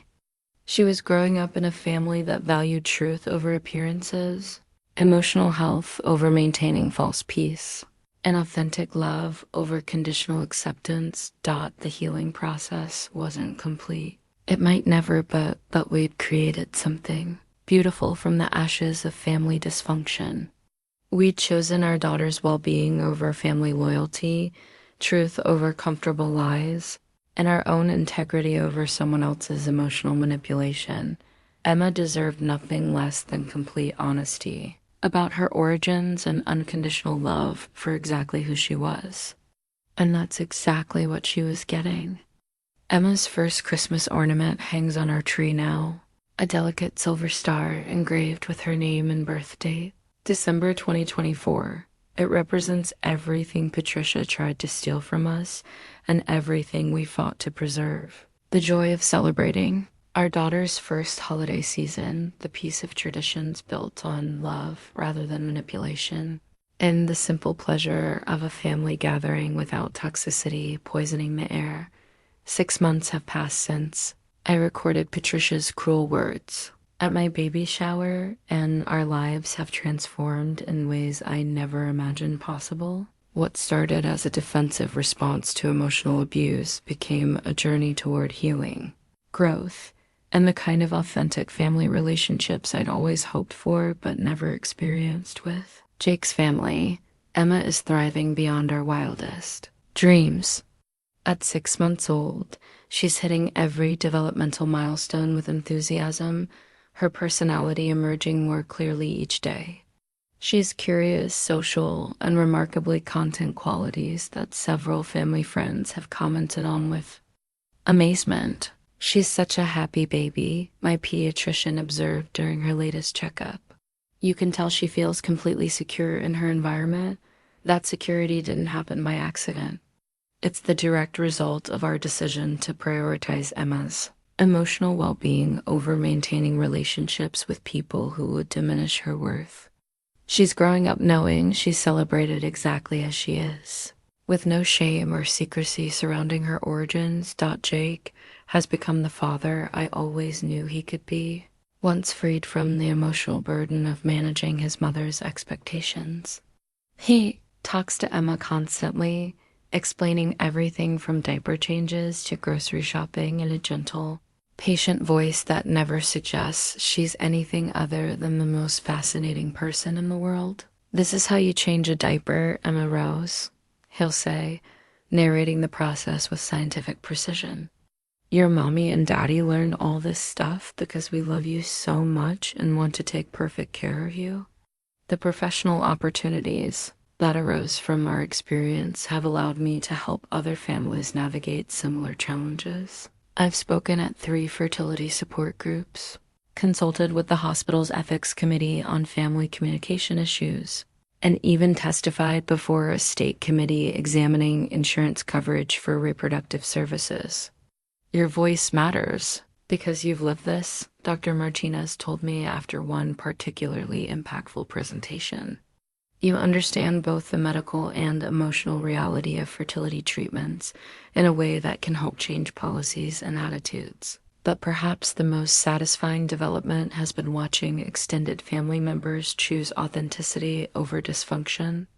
Linda and Mark have become regular fixtures in Emma's life, providing the grandparent-like relationships she deserves. Robert continues his own therapy and has earned cautious trust through consistent, respectful behavior. I'm learning that being a good grandfather means supporting Emma's parents, not undermining them, he told Jake during one of their monthly coffee meetings. Your mother never understood that distinction.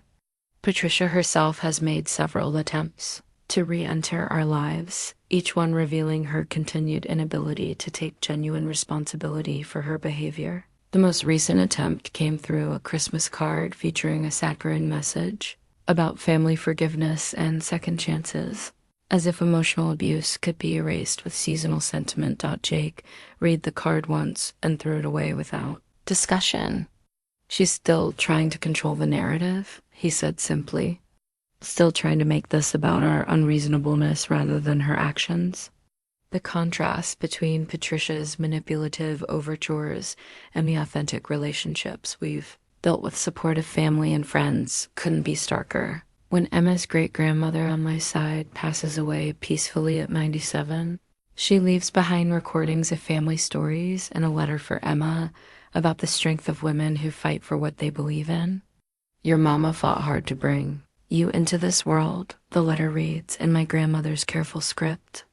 That makes you extra special, not because of how you were conceived, but because of how much love went into making sure you existed. The legal consultation notes from our meeting with Rebecca Walsh have become part of Emma's baby book, not as evidence for future litigation, but as proof of how far we were willing to go to protect her from psychological harm.